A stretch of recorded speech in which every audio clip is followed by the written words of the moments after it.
กดอะบ่กดอะบ่ฮะกดอะบ่กดอะนั่งดีๆนั่งดีๆเนี่ย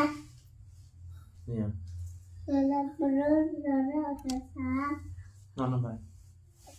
นอนลงกว่าบ่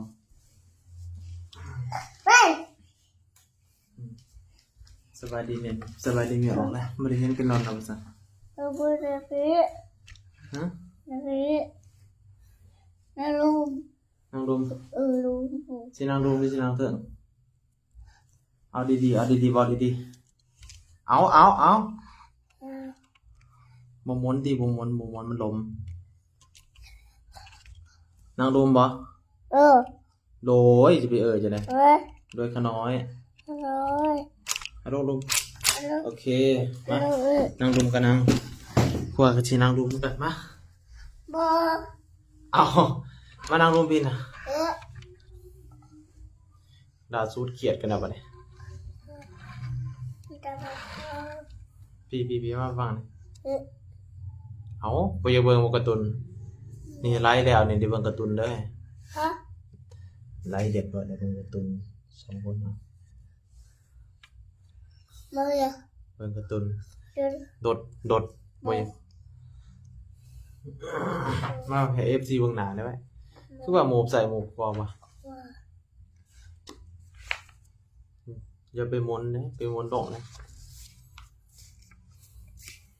ให้ไม่ออกเบิ่งแน่ไว้นั่นน่ะก็ว่ามื้ออื่นนี่บ่ได้วางได้มื้ออื่นนี่น่ะมื้ออื่นกว่าค่าบุญกฐินได้มื้ออื่นนี่ก็เอา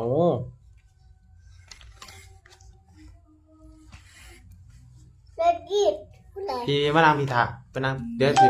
สิไปเวียงกันมานั่งถาอยู่นี่มานั่งถากูว่าอยู่นี่กูว่าสิลงไปเวียงถาอยู่นี่แค่นึงบ่เดียวนะถาบ่เดียวนะมานั่งอย่ามาดีๆให้ไม่ออกเห็นหน้านะบอกเด้อบอกก็ไม่ออกเด้อนั่งเถิงบ่นั่งเถิงผู้เดียวเอาไปนั่งเถิงเด้อปล่อยนั่งเทิงถากว่าเด้อเดี๋ยวไปเบี่ยงกันนะเอาเทศให้ไม่ออกฟังเลยเอาเทศนะเทศนะเทศทาวันนี้เจ๊ก็ด่า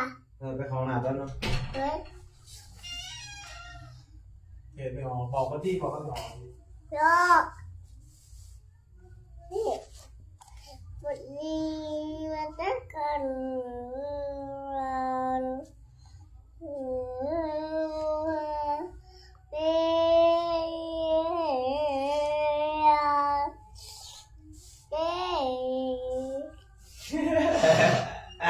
เทศแล้วเนี่ยเทศได้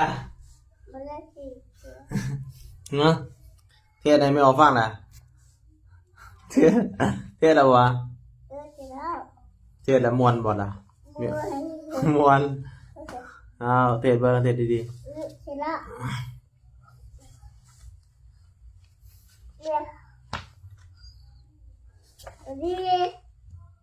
บัดนี้เบิ่งบัดนี้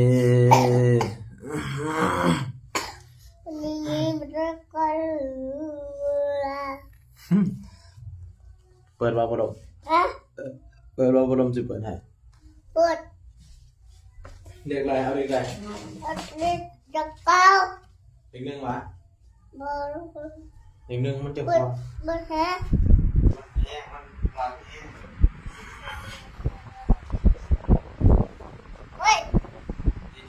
ตั้งใจเต้นดีไม่ออกป่ะนี่มันจะกันเรา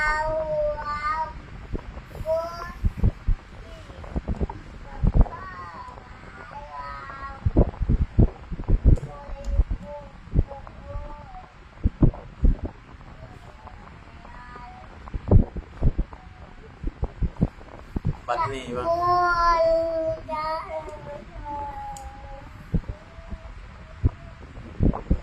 นะโมนะโม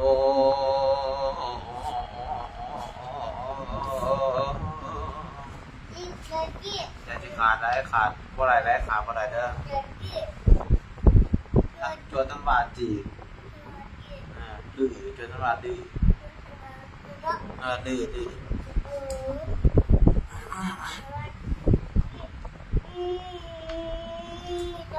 กว่าหนังนะเอา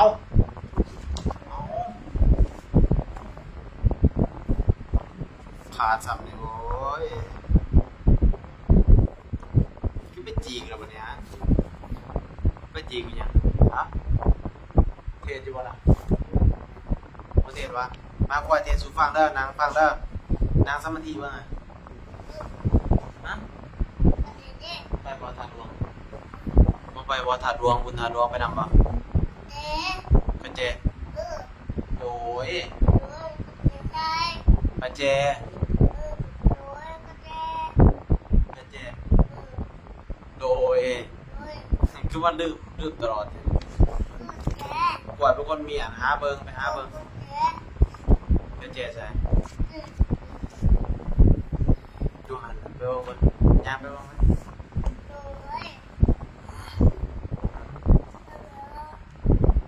หาเบิงบ่เห็นบ่กุญแจนะกวดเป็นคนเมียนเลยมันถามกูว่าจังได๋เห็นอยู่วะทำไมกูว่านี่มะเบิ่งเดียวน่ะมาพี่น่ะเบิ่งจะได้มันสิไปเบิ่งได้มันมุนน่ะนี่มันเบิ่งบ่ได้แล้วมันมุนน่ะเอามาให้เบิ่งไม่ออกเบิ่งติน่ะให้ไม่ออกที่แปลงให้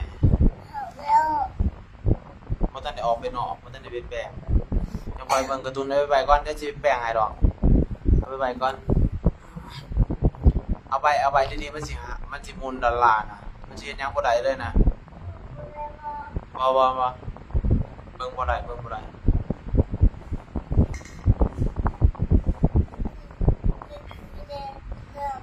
กินน้ำปะเดินไปเอาน้ำมาดิมากกว่าสิใครหายมั้ย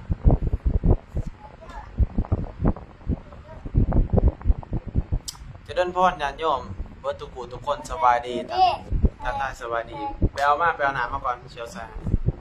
ทักทายสบายดีญาติโยมเบิดทุกคนเด้อเอาใจนี่ปะไปเอาน้ำมาที่กล้วยไปเอาน้ำมาให้กลัวน่ะเอาน้ำน่ะตัวมันเต็มน่ะแม่นบ่มันน้อยโพดเอามาอีกเอาน้ำใหญ่ๆน่ะเอาใจ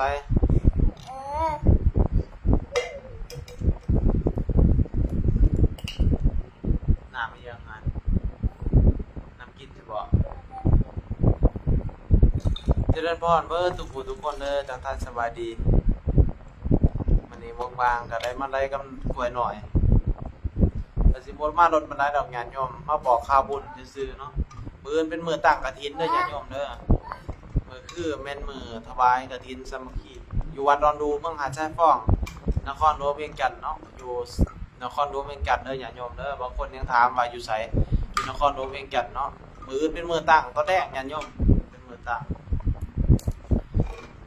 เอาดื้อแล้ววันนี้สิบ่ได้ตึกเสียวันนี้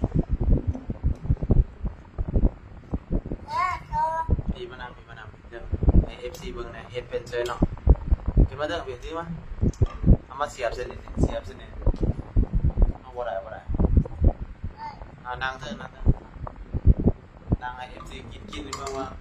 กินเป็นบ่ไม่ออกอย่างเห็นหน้าก็ได้ว่าให้เพิ่นมาไล่นำบ่ได้ไม่ออกเห็นดูได้อยู่บ่ไปจะได้ไล่บ่ได้บ่ได้มันน้อยโพดนะได้บ่บ่ได้บ่แม่นได้ใส่บ่ได้แม่นใส่บ่ได้มันใหญ่มันน้อยโพดมันยังมื้อนี้คือบ่ไปโรงเรียนเอาตามดีๆเป็นหยังเจ็บข้างบ่ไปโรงเรียนเจ็บใส่เบิ่งสิไม่ออกบ่ขี่รถล้มบ่ได้ไปโรงเรียนเจ็บบ่นี่ว่าซะเจริญพรญาติโยมเบิดทุกคนเด้อ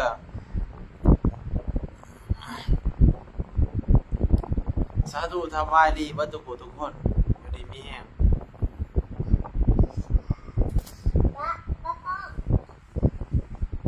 นั่งสมาธิวะนั่งวะรับตาเลยรับตามานั่งสมาธิเป็นตัวเนี่ยนี่กวนดีจ้ะนั่งดีๆเจ็บปะ จะบ่ได้แต่ เทดีๆกันสิเทดังแก โอ๊ย โอ้ยไปออกชิบหายนำบ่เทศเนี่ยช่วงนี้ก็จะเป็นช่วงไอ้เทศกาลงานบุญกฐินเนี่ยโยมก็ถือว่าหลายบัตรเนี่ยเพราะเป็นหลายบัตรดอกหลายต่างแข้งก็มีญาติโยมต่างวัดก็สิมีบุญกฐินช่วงนี้โทรศัพท์ตายแล้วไปแฮะจะคอยเบิ่งการ์ตูนนะเรียกว่าไลฟ์เรียบร้อยก่อนเดี๋ยวสิให้เบิ่งโทรศัพท์มันตายแล้วเอ้าคือไปเตะโอ๊ย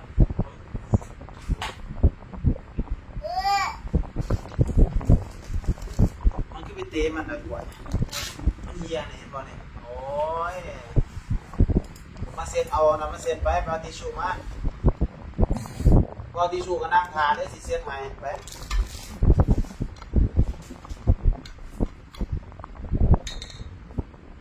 จะได้แล้วหมดนี่เปียกเบิดบัดเอาน้ำใช่ไหมไปเอาน้ำใช่ไหม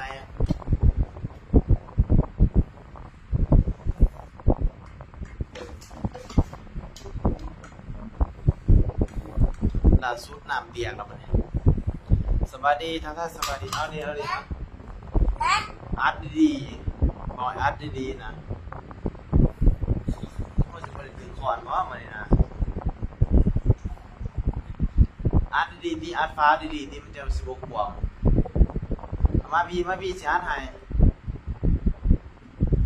เอามาจองนะมันสิความนะเอามาฟังผู้ใหญ่ได้นะแห้งหมุนแห้งหมุนโอ้ยสิความเอาทอใส่บัดนี้เอารูด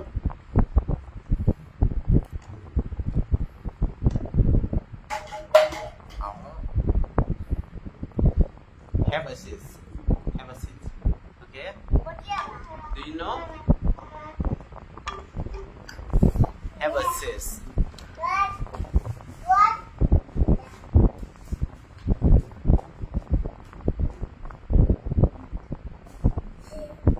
เอานั่งดีๆ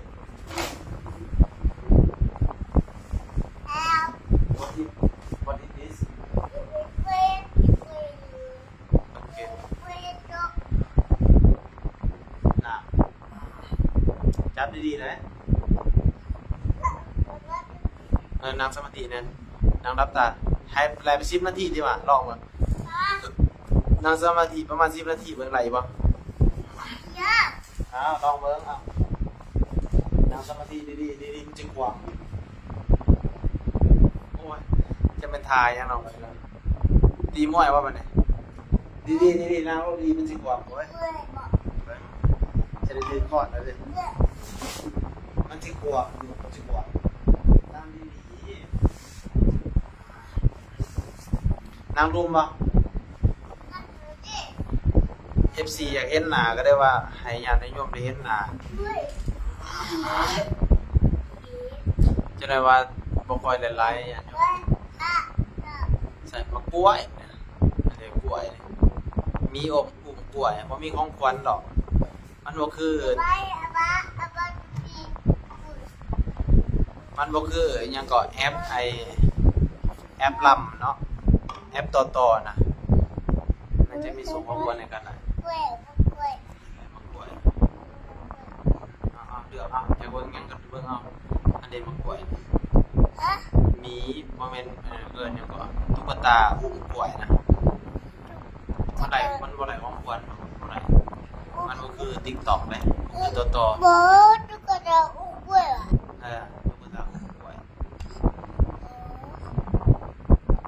ม่ได้สิบ่เห็นจังนาเว้นนาจังตุ๊กตา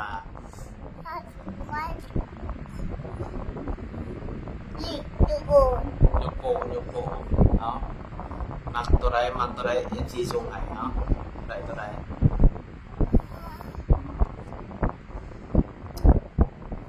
นอนบ่ไปน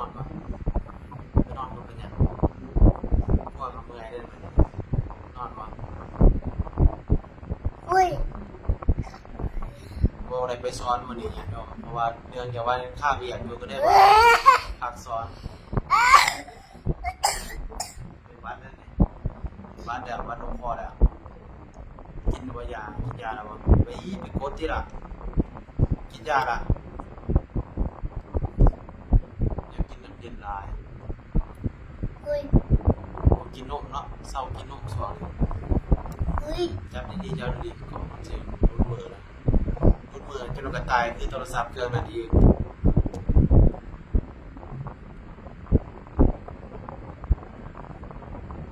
เอาคือว่ากดไปเลย จับ เอา ว่าไม่ใช่ก่อน เอาบ่ได้ มา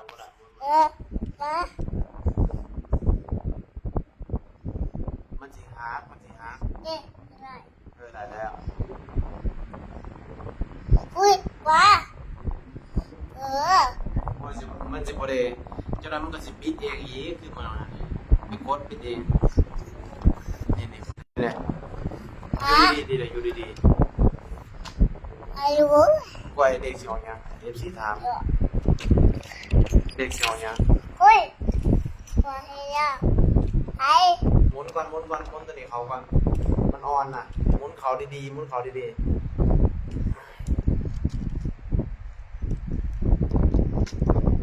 พอ หมุนขาตั้งกล่องนี่นะมันอ่อนอยู่นี่นะ มา เอาใส่บัดนี้เอาใส่ดี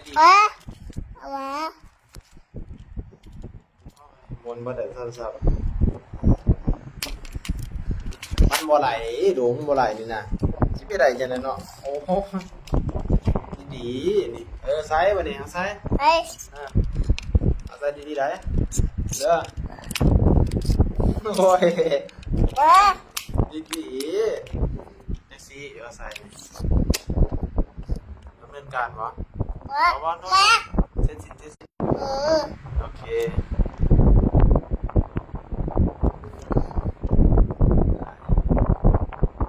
ได้วันนี้รู้ไปเมื่อกี้ลืมแล้ว อุ้ยอ๋อ ไอ้ตัวเสียแล้วก็เจอท่านว่า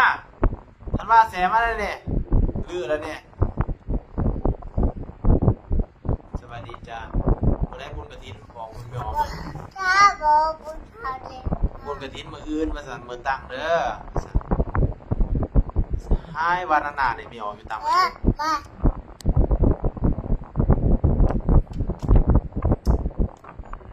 ลูกบูดเลย อย่าโปรอย่างเดียววะเฮ้ย it's overบ่เยีย FC from USA โอเค good morning เด้อ good morning เดี๋ยววะ สบายดีตอนเช้า